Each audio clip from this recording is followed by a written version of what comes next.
दोस्तों नमस्कार। धमतरिया के गोट के खास मुलाकात कार्यक्रम में आज हमारे बीच मेहमान के रूप में भारतीय जनता पार्टी के जिलाध्यक्ष ठाकुर शशि पवार जी स्टूडियो पहुंचे हैं। मैं उनका स्वागत करता हूं। हम चलते हैं सीधे सवालों की ओर।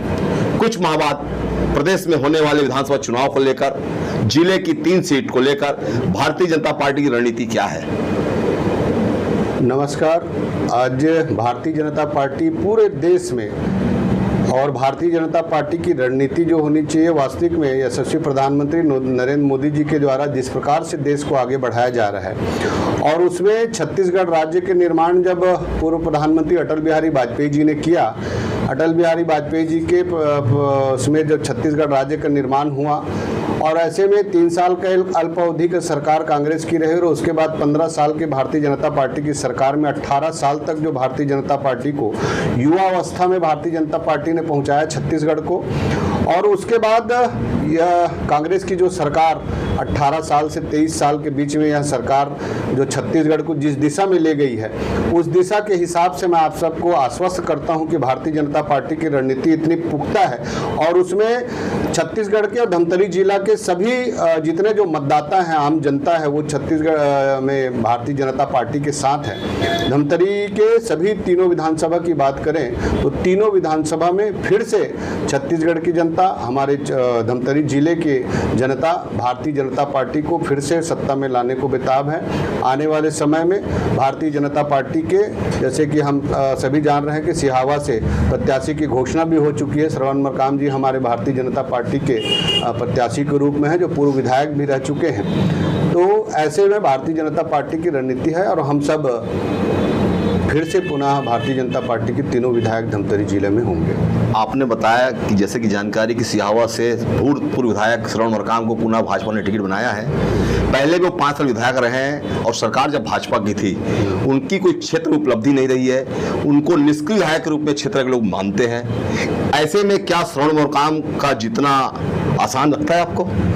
देखिए, जहाँ तक मैं समझता हूँ कि छत्तीसगढ़ में ऐसा कोई ग्राम पंचायत नहीं होगा जहां 15 सालों में 5 करोड़ के से कम के काम, अगर कोई भी ऐसे ग्राम पंचायत हम उठा के देखें कि वहां पर 5 करोड़ के काम इन 15 सालों में रहे। विधायक हमारे रहे, उनसे पहले पिंकी ध्रुव जी रही, फिर एक बीच में नहीं रहे, फिर उसके बाद श्रवण मरकाम जी हमारे विधायक रहे। बड़े बड़े मैं जिन चीज़ों की बात करूं कि मूलभूत जो आवश्यकताएं हैं, वो उन चीज़ों को, चाहे वो ऐसे कोई गांव नहीं होगा जहां पर जो कीचड़ में चलने वाले जो गांव में वहां पर सीसी रोड से हो, नाली निर्माण का हो, ओहल रोड टैंक हो, प्रधानमंत्री आवास उस समय जो बहुतायत दिया गया, और चाहे वो स्कूल भवन हो, आंगनबाड़ी भवन हो, सामुदायिक भवन हो। मैं समझता हूं कि जो मूलभूत जब छत्तीसगढ़ राज्य बना और उसके बाद जो गांवों की जो मूलभूत जो आवश्यकताएं थी, मैं समझता हूं कि वो भारतीय जनता पार्टी के शासनकाल में हुआ, और उसी चीज़ को आज हम सभी जगहों में जाके उन चीज़ों को बात करते हैं कि वास्तविक में आप कल्पना कीजिए कि 15 साल के कामों की कल्पना आप करिए और इन 5 सालों में जो काम हुआ, 14वां-15वां वित्त आयोग को छोड़ के, वो भी केंद्र सरकार के पैसा से होता है, उसका भी दुरुपयोग सरपंचों के माध्यम से जबरदस्ती सरकार के द्वारा करवाया जा रहा है। उसके अलावा गांव में, क्योंकि हम यूनिट मानते हैं गांवों को, छत्तीसगढ़ विधानसभा सिहावा कहाँ समाहित है तो किसी न किसी गांव में समाहित है, बूथ में समाहित है, तो हम यूनिट मानते हैं गांव को, बूथ को। तो वहाँ से हम विकास की जब परिकल्पना करते हैं तो वास्तविक में वो अंतर दिखाई देता है कि भाजपा शासन में श्रवण मरकाम जी के काल में और अभी के विधायक के काल में क्या काम हुआ है, बच्चा बच्चा गिना सकता है। सत्ता और संगठन के बीच तालमेल नहीं होने की खबरें आए दिन मीडिया में रहती है कि सत्ता और संगठन जो भाजपा में जो एक हमेशा ऋण माना जाता है, लेकिन पिछले अभी कुछ दिनों से देखा जा रहा है कि सत्ता और संगठन के बीच तालमेल नहीं है। ऐसे में क्या भाजपा को चुनाव जीतने में आसानी होगी? देखिए, मैं समझता हूं कि तालमेल और गुटबाजी जो शब्द है वो हमारे संगठन के शब्दकोश में ऐसा कुछ भी इसका वो नहीं है। जब संख्या बढ़ जाती है, भारतीय जनता पार्टी अब विशाल वट वृक्ष के रूप में अपना आकार स्वरूप ले चुकी है, और ऐसे में जब बहुत से सदस्यों की संख्या बन जाती है तो हमारे में गठसाह काम करने की परंपरा है कि एक विचार के लिए जब संख्या ज़्यादा हो तो कुछ ग्रुप बनाकर गठसाह उन्हीं विचारधाराओं को आगे बढ़ाने के लिए गठसाह काम करने की आवश्यकता है और रहती है, और ये चीज़ें हमारे कार्य इसमें पद्धति में समाहित है। तो उसे लोग गुट बोल दिया जाता है, ऐसा गुट हमारे में नहीं होता, वो गठसाह काम करने की परंपरा होती है। भारतीय जनता पार्टी समर्थित जिला पंचायत सदस्य द्वारा कुछ दिनों पहले सामान्य सभा की बैठक में मट्टी तेल डालकर आत्मा का प्रयास किया गया। क्या इसे आप लोकतंत्र के लिए ठीक मानते हैं, एक पार्टी के जिला अध्यक्ष होने के नाते? देखिए, व्यथित होकर कोई काम करना और जो बार बार उनको पिंच हम करें, किसी व्यक्ति को हम बार बार जब उनको ये करें तो किसी प्रकार के भी ऐसे घटना को अंजाम दे सकते हैं। इसके लिए दोषी मैं जिला प्रशासन को, राज्य शासन को और खास करके जिला प्रशासन को देना चाहूँगा कि लोकतंत्र में यह व्यवस्था है कि जनता के द्वारा चुनी हुई जो सरकार, वो जनप्रतिनिधि है, उनको तमाम चीज़ों में बराबर का अधिकार होता है। क्या मैं इन चीज़ों को मानूं कि जो कांग्रेस के विधायक है उनका वेतनमान या उनको सुविधाएं अलग दी जा रही होगी, भाजपा को अलग दी जा रही होगी, जिनकी सरकार है क्या उनको ज़्यादा दी जाए? ऐसे कोई भी व्यवस्था शासन प्रशासन में नहीं है। लेकिन जिस प्रकार से जब से यहाँ पर कांग्रेस की सरकार है, चाहे वो नगर निगम में आप देखिए, चाहे वो जिला पंचायत में देखिए, जिस प्रकार से सत्ता के दबाव के कारण जो अधिकारियों के द्वारा जो भेदभाव पूर्वक किया जा रहा है, वो बहुत ही गलत मानता हूँ। लोकतंत्र में, डेमोक्रेसी में ये चीज़ जनता को अधिकार है कि समान चीज़ों का अधिकार जो है, जिसमें आज हमारे यशस्वी प्रधानमंत्री मोदी जी भी लड़ रहे हैं कि हर जगह समान, चाहे जो भी अधिकार है उसमें समानता का अधिकार होना चाहिए, समतामूलक समाज, इसी से कल्पना जो हम करते हैं वो सब चीज़ उसमें समाहित रहता है। तो ये सरासर जिला पंचायत, जिला प्रशासन की गलती है। आपके जानकारी में होगा कि जब पूर्व में भारतीय जनता पार्टी की सरकार थी, यहाँ के दमदार मंत्री अजय चंद्राकर जी मंत्री थे, तब भी फंड को लेकर भेदभाव होता था। भाजपाइयों को ज़्यादा फंड मिलता था, कांग्रेसियों को कम फंड मिलता था। ये तो जिसकी सरकार रहती है उसके साथ ऐसा होता रहा, कोई नया चीज़ नहीं है। लेकिन क्या मट्टी तेल डाल के आत्मा का प्रयास करना लोकतंत्र के लिए इस विरोध को आप सही मानते हैं? फिर से इस वाला सवाल यही है। मैं फिर से वही जवाब दूंगा कि जब आप लगातार किसी चीज़ को चोट पहुंचाएं, अगर हम लोहे से लोहे को चोट पहुंचाएंगे तो वहां से भी चिंगारी निकलती है। मैं स्पष्ट, मतलब इस प्रकार के वो होना नहीं चाहिए। मैं इसका समर्थन नहीं करता कि ऐसा अपनी लड़ाई के लिए लड़ना चाहिए, इस प्रकार से अपने आप के ऊपर अपने आप को आहत करने का वो नहीं करना चाहिए। लेकिन जब मैंने वही कहा कि व्यथित मन कुछ भी कर सकता है। जो उस दिन हुआ वो व्यथित मन था, उसकी व्यथा थी, जिसे उसने लगातार जब कोई चीज़ें हों, उनको ये लगा कि पिछले बार चलिए हो गया तो हो गया, इस बार वो गलती नहीं होगी। अब जब कार्य योजना वहाँ देने की बात आ रही, फिर से वही गलती और वो चीज़ दोहराया जा रहा है, जबकि फंड आया भी नहीं है और पहले से ही ये चीज़ें इनकी पूर्व प्लानिंग है। तो ऐसे में मन व्यथित होना स्वाभाविक है, मानवीय प्रवृत्ति है सब चीज़ें, और वो सब चीज़ हो जाता है। लेकिन जिसकी आप बात करें वो लगातार विवादों में रहा है। पूर्व में ब्लैक मेलिंग के आरोप में जेल की सजा भी काट चुका है, रेत खदान को लेके, अवैध उत्खनन को लेके हमेशा मीडिया के सुर्खियों में रहा है। ऐसे व्यक्ति को पार्टी का समर्थन इस मामले में क्या पार्टी के लिए नुकसान का सौदा नहीं हो सकता? देखिए, मैंने कहा जब तक राजनीति में जो व्यक्ति होता है उनके ऊपर आरोप लगना ये एक स्वाभाविक प्रक्रिया बन गया है आज की स्थिति में। और उस आरोप को प्रूफ करना, जब कोई व्यक्ति राजनीतिक सार्वजनिक जीवन में आता है और उनकी एक्टिविटी, उनकी सक्रियता तेज होती है, तो लोग उनको विपक्षियों के माध्यम से उनकी सक्रियता को उसे भोथरा करने का प्रयास किया जाता है। इस कारण से ये सब आरोप प्रत्यारोप होते हैं कि वो एक सक्रिय कार्यकर्ता है, सक्रिय जनप्रतिनिधि है, अपने क्षेत्र के लिए आवाज़ उठाता है, तो उसके लिए इस प्रकार से वो तो स्वाभाविक से पक्ष विपक्ष में टाइप के स्वाभाविक है, इस टाइप की हरकतें वो होती रहती है। कल एक न्यूज़ चैनल के द्वारा जो सर्वे आया है उसमें यह बताया जा रहा है कि प्रदेश में पुनः कांग्रेस की सरकार बन रही है। मुख्यमंत्री के रूप में 50% लोगों ने मुख्यमंत्री भूपेश बघेल के काम को सराहा है, जबकि 15 साल तक मुख्यमंत्री रहने वाले डॉक्टर रमन सिंह को सिर्फ 24% लोगों ने पसंद किया है। ऐसे में क्या भाजपा की रणनीति कुछ बदलनी चाहिए चुनाव को लेकर? देखिए, जब सरकार, हमेशा हमने देखा है कि सरकार जब चलते रनिंग कंडीशन की सरकार जो होती है तो हमेशा लोग उनकी तारीफ करते हैं कुछ चीज़ों को लेकर। लेकिन अभी कम से कम 1 साल से जो भारतीय जनता पार्टी ने जब विपक्ष की अपनी भूमिका में उन चीज़ों को उजागर किया कि ये झूठ बोलने वाली सरकार और कुछ ऐसे फरेबी तरीके से लोगों को सम्मोहित करने वाली ये सरकार के जब फरेब को पार्टी ने उजागर किया, तो अब जनता को लगने लग गया है कि वास्तविक में ये सरकार एक छलावे की सरकार है। दोबारा इस सरकार को लाना मतलब छत्तीसगढ़ को बेचना है, बर्बाद करना है। तमाम लोगों के, चाहे वो युवा वर्ग हो, चाहे वो हमारे कर्मचारी हो, चाहे व्यापारी हो, चाहे ग्रामीण हो, चाहे किसान हो, चाहे माताएं हो, सब के लिए ये सरकार घातक है। ये चीज़ों को भारतीय जनता पार्टी ने उजागर किया। मैंने वही कहा कि सरकार जब रनिंग कंडीशन में या उसकी सरकार चलते रहती है तो लोगों को ऐसा लगता है कि जो लब्बो लुआब सरकार के द्वारा दिया जाता है, जिस घोषणा पत्र के माध्यम से यह सरकार आई और उसको छलावे के रूप में लोगों को दिखाने का प्रयास किया गया, लोगों को लगता है कि वास्तविक में अच्छा है।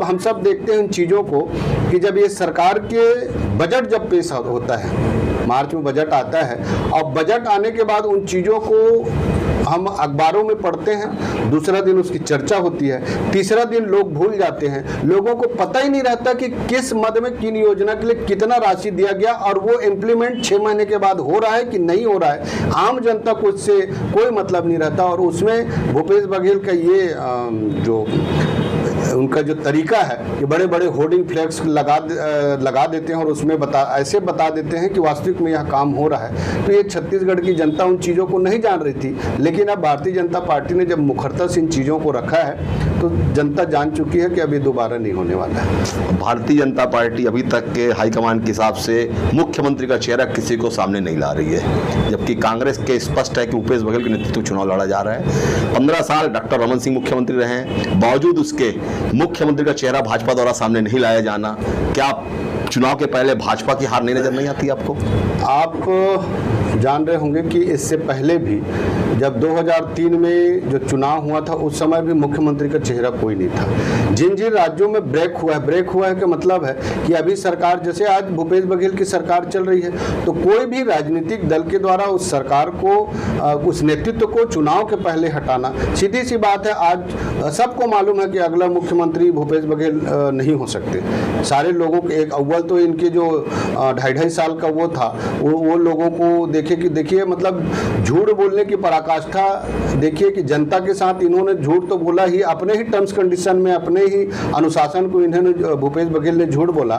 तो ये सारी चीज़ें जान रहे हैं। और हमारे इसमें किसी भी राज्यों में आप देख लीजिए कि जब फ्रेश नए तरीके से जब चुनाव होता है तो कभी भी मुख्यमंत्री की घोषणा नहीं हुई है। समय समय पर आदिवासी मुख्यमंत्री की मांग उठती रही है, क्या इस मांग का आप समर्थन करते हैं? देखिए, मैं पार्टी, उसके लिए सर्वोपरि अधिकार जो है वो पार्टी का है, लेकिन हम सब जानते हैं कि छत्तीसगढ़ में हमारे आदिवासी वनवासी भाइयों की संख्या भी ज़्यादा है। तो उस आधार पे बीच बीच में ये जो चर्चाएं होती रही कि वास्तविक में ये चीज़ होना चाहिए, लेकिन सारी चीज़ें शीर्ष नेतृत्व का अधिकार होता है। उन चीज़ों में हम लोग को कहना, ये करना क्या चीज़ है, वो सब चीज़ नहीं बोल सकते। लेकिन मैं तो इसमें भी मैं तारीफ़ करूँगा यशस्वी प्रधानमंत्री जी का और भारतीय जनता पार्टी का कि आज अगर राष्ट्र के संवैधानिक इसमें सर्वोच्च पद में अगर हैं तो आदिवासी के रूप में द्रौपदी मुर्मू जी हैं। जिन दलित समाज की हम बात करते थे पहले, तो आज उनके सर्वोच्च पदों में, राष्ट्रपति जैसे पद में रह चुके हैं। लोकसभा अध्यक्ष के रूप में आज दलित समाज से आज अगर हैं, तो ये भारतीय जनता पार्टी दिखाती है कि वास्तविक में लोकतंत्र जो है वो समतामूलक, और जो हमारे संगठन में जो लोकतंत्र की परिभाषा आप सभी देख चुके हैं। अभी विगत दिनों जो 21 सीट हुआ, 21 सीट की जो घोषणा हुई है, वो भाजपा में लोकतंत्र को तो सम्मान भाजपा के द्वारा है, पार्टी में भी लोकतंत्र कैसे कायम है वो सब हम सब ने देखा कि एक छोटे से छोटा किसान, छोटा सा छोटा, चाहे वो हमारी बहनें हो, ऐसे लोगों को जो टिकट दिया गया है, तो वो सब चीज़ भारतीय जनता पार्टी में है। शराबबंदी को लेकर भारतीय जनता पार्टी हमेशा कांग्रेस पर अटैक करती रही है कि कांग्रेस ने अपने घोषणा पत्र में शामिल किया था कि प्रदेश में शराबबंदी हम करेंगे।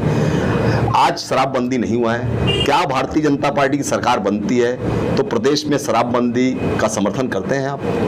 देखिए, शराबबंदी के विषय में जिस तरीके से इन लोगों ने हमारे मातृशक्तियों को इन्होंने जो फरेब में दिया कि हम आएंगे तो गंगा जल हाथ में कसम खा के बोल रहे हैं कि ये सब चीज़ें बंद करेंगे।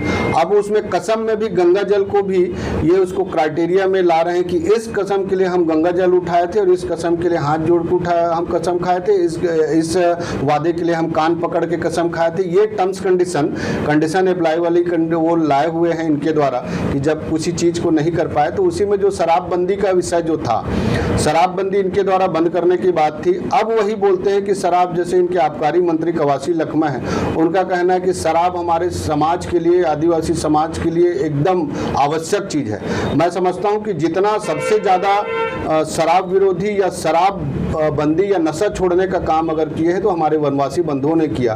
वो कोई हम सभी जानते हैं कि प्रकृति वंदक और प्रकृति को बचाए रखने वाले अगर कोई हैं तो वो वनवासी बंधु हैं। उनके द्वारा प्रकृति पूजा, जो आज भी आप देखेंगे कि जब महुआ का फूल फूलता है तो महुआ की पूजा होती है। जब जितने भी प्राकृतिक चीज़ है, चाहे वो चार चिरंजे, जितने महुआ पत्ता तोड़ने का काम हो, तमाम चीज़ों में वो पहले पूजन करते हैं क्योंकि वो प्रकृति के पुजारी हैं। वैसे में महुआ का आना और महुआ के माध्यम से उसका रस निकालना और उसका सेवन करना एक सामाजिक, इसमें स्वाभाविक प्रक्रिया में था। जैसे हम दाल भात चावल खाते हैं वैसे, तो वो चीज़ों के लिए एकदम से उसको उसमें जोड़ना कि हमारी ये आवश्यकता है, ये गलत है। और आप सब ने देखा कि पिछले जब भारतीय जनता पार्टी के कार्यकाल में लगातार शराब की दुकानों को, जो इजी अप्रोच था, उन दुकानों को बंद करने का प्रयास, छोटे छोटे जो आबादी वाले गाँव में तक खुले थे उनको बंद करने का प्रयास किया गया और एकदम स्ट्रिक्टली जो कोचियाओं के ऊपर काम किया गया था। और उसमें मैं धन्यवाद देना चाहूँगा जितने भी हमारे महिला कमांडो, हमारी मातृशक्तियाँ थी, उन्होंने गांव-गांव अवैध शराब बेचने का भी उन्होंने प्रतिबंध लगाया था।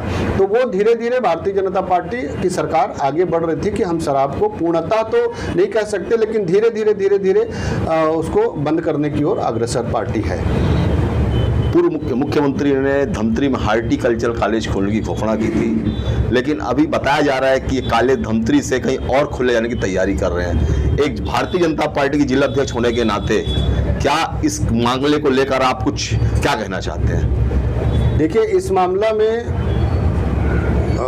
बहुत सारी चीज़ें जो पहले भी, जैसे चाहे वो गोकुल नगर हो, बस स्टैंड हो, चाहे वो बड़े स्टेडियम की बात हो, तो इन चीज़ों में ट्रांसपोर्ट नगर की बात हो, लगातार वो बजट भारतीय जनता पार्टी के शासनकाल में आता रहा।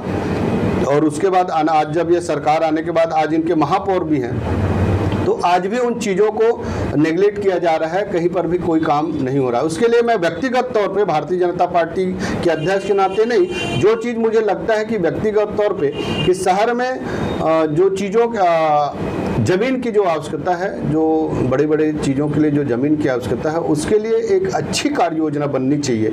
मैंने अभी जो नगर निवेश के लिए जो नया उसमें कार्य योजना बनी, उसमें भी हम लोगों ने इन चीज़ों को, माननीय कलेक्टर साहब से भी हमने कहा था कि इसके लिए एक बृहद नगर निगम के लिए, नगर निगम क्षेत्र के परिसीमन के बारे में भी, कि इसमें एक बृहद कार्य योजना बननी चाहिए। इसके लिए प्रशासन को भी ध्यान देना चाहिए, ताकि किसी भी चीज़ के लिए, मैं तो धन्यवाद देता हूँ डॉक्टर रमन सिंह जी की इच्छा शक्ति को कि नगर पालिका धमतरी का उतना क्षेत्र नहीं होने के बावजूद भी उन्होंने, उनकी इच्छा शक्ति थी कि उन्होंने नगर निगम धमतरी को बनाया था। और उसके लिए आज नगर निगम धमतरी के सीमा को बढ़ाने की ज़रूरत है, ताकि उसके लिए जो आवश्यक जो ज़मीनें हैं वो मिल सके, ताकि जितने भी विकास के काम हैं वो हो सके।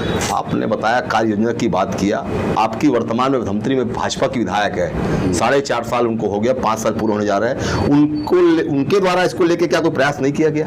बिल्कुल उनके द्वारा किया गया। उन्होंने नगर निवेश के, जब टाउन एंड कंट्री प्लानिंग हुआ तो उसमें भी उन्होंने वो बात को रखी थी।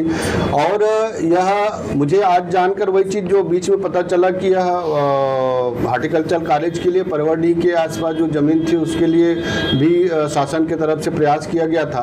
फिर अचानक से यह कैसे हुआ कि ये नहीं हो रहा है, ये जानकारी हो रही है, तो इसकी मुझे विस्तृत जानकारी नहीं है। कांग्रेसियों का नारा है अब की बार 75 पार।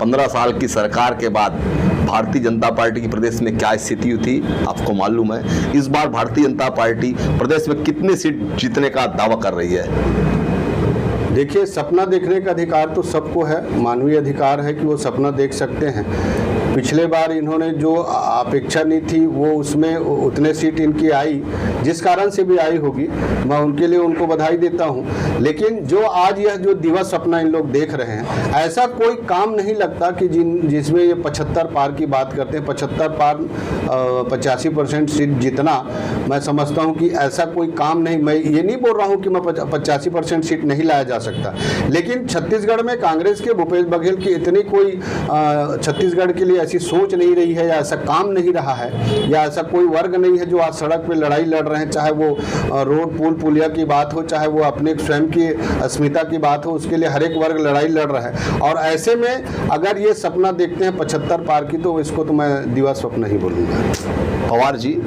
सामान्य सीट में, जैसे धमतरी सामान्य सीट रहा है, सामान्य सीट में भी पार्टी पिछड़े वर्ग को उम्मीदवार बनाती है, जबकि सामान्य सीट के लिए बहुत कम संभावनाएं हैं। क्या जिलाध्यक्ष होने के नाते धमतरी विधानसभा सीट में सामान्य जाति से रहने वाले उम्मीदवार को टिकट देना चाहिए? देखिए, आरक्षण तो खाली अजा और अजा के लिए आरक्षित है, बाकी किसी भी चीज़ को सामान्य और पिछड़ा में अपन उसे आरक्षित वो नहीं मान सकते। भाई सामान्य है मतलब सामान्य है, उसमें कोई भी चाहे पिछड़ा वर्ग हो, हर एक वर्ग उसमें आ सकता है। आरक्षण हो रहा है विधानसभा के लिए तो वो अनुसूचित जाति और जनजाति के लिए ही आरक्षित है, बाकी सामान्य मतलब उसमें सारे लोग आ सकते हैं। अब ये तमाम चीज़ों को, जैसे हमने अभी 21 सीटों में जो देखा है, पार्टी जो एनालिसिस की है, पार्टी का जो परिश्रम है, उन्होंने विभिन्न सर्वे करवाए हैं, लोगों से जानकारी ली है, तमाम लोगों से पूछताछ करने के बाद इस प्रकार का जो अभी जो 21 सीट की घोषणा हुई, उसमें लग रहा है कि भारतीय जनता पार्टी की तैयारी बहुत अच्छी है। हमारे शीर्ष नेतृत्व के, प्रदेश नेतृत्व की, जो उन्होंने उतना दिनों तक इन चीज़ों को फाइनल स्टेज में जो लाया है, उसके लिए तैयारी बहुत अच्छी है। मैं पुनः इन चीज़ों को बोलूँगा, आरक्षण अनुसूचित जाति जनजाति के लिए है, बाकी सीटें सबके लिए सामान्य हैं। धमतरी विधानसभा से क्या आप भी अपनी दावेदारी मानते हैं कि आप भी मजबूत दावेदार हैं धमतरी विधानसभा से, भारतीय जनता पार्टी से? देखिए, आज मैं भारतीय जनता पार्टी ने मुझे जिलाध्यक्ष का कमान दिया है, जिलाध्यक्ष के पद पर मुझे, तो मैं 3 सीटों में, पूरे 3 सीटों में मैं भारतीय जनता पार्टी के जिले में 3 सीट है और तीनों विधानसभा के लिए हम प्रयासरत हैं और पूरी मेहनत कर रहे हैं। जहाँ तक बात है मेरी स्वयं की दावेदारी की, तो मैं भारतीय जनता पार्टी के जिलाध्यक्ष होने के नाते मैं स्वयं के रूप में इस चीज़ों को नहीं कह सकता, लेकिन पार्टी जो जवाबदारी देगी उसमें मैं कहीं पर भी पीछे नहीं हटूंगा। जब भी पार्टी ने जो जवाबदारी दी है, मैं आज तक लगातार संगठन का काम करते आ रहा हूं और मुझे पार्टी जहां जहां जवाब देती है, वो जवाबदारी दी है, मैं उन कामों को भी करूंगा। बहुत बहुत धन्यवाद शशि भैया आपको हम तरह के वोट के समय निकालने।